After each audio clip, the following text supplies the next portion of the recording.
A lei da ficha limpa é a lei complementar número 135 de 2010.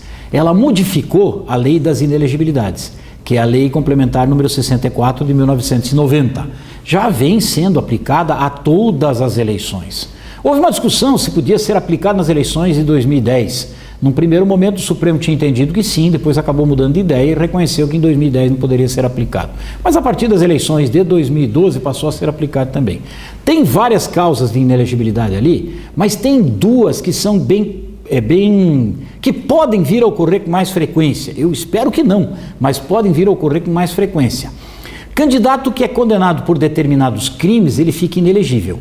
Desde uma decisão de um tribunal, uma decisão de segunda instância, até mais 8 anos depois que tenha sido extinta a pena a que ele foi condenado. Então, isso pode ser bem longo.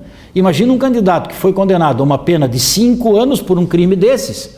Durante os 5 anos, ele está inelegível porque ele está com direitos políticos suspensos. E depois que acabar esses 5 anos, que a pena se extingue, vem mais 8 de inelegibilidade. Então, ela pode ser muito longa. Essa é uma das que podem vir a acontecer com alguma frequência.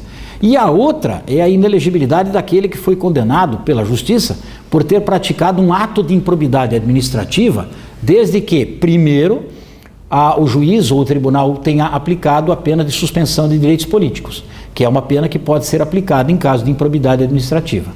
E desde que se tenha tratado de uma improbidade administrativa que tenha caracterizado enriquecimento ilícito para aquele servidor e prejuízo para o erário, senão ela não produz a inelegibilidade.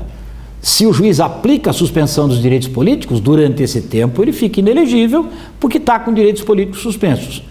Agora, se é uma improbidade dessas, que tem ganho patrimonial indevido para aquele servidor que foi improbo e ainda por cima tem prejuízo para o erário, ele fica inelegível por mais 8 anos depois que tiver acabado o prazo de suspensão de direitos políticos que o juiz tiver fixado na sentença. Como é que a gente sabe? Como é que a gente busca esse tipo de informação? No registro de candidatura tem que apresentar certidão criminal da Justiça Estadual ou do Distrito Federal, da Justiça Federal e da Justiça Eleitoral.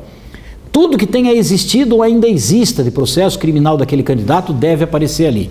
Ali a gente tem condição de ficar sabendo, muito provavelmente, se tem alguma inelegibilidade dessas da letra, que é o artigo 1º, inciso 1, letra E, por condenação criminal.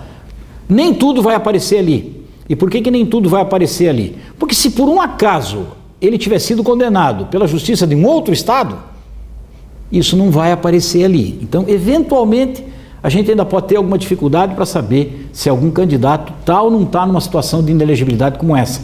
Mas as certidões ajudam muito. E para saber se alguém tem uma condenação por improbidade administrativa, o Conselho Nacional de Justiça tem um banco de dados daqueles que tenham sido condenados por improbidade administrativa.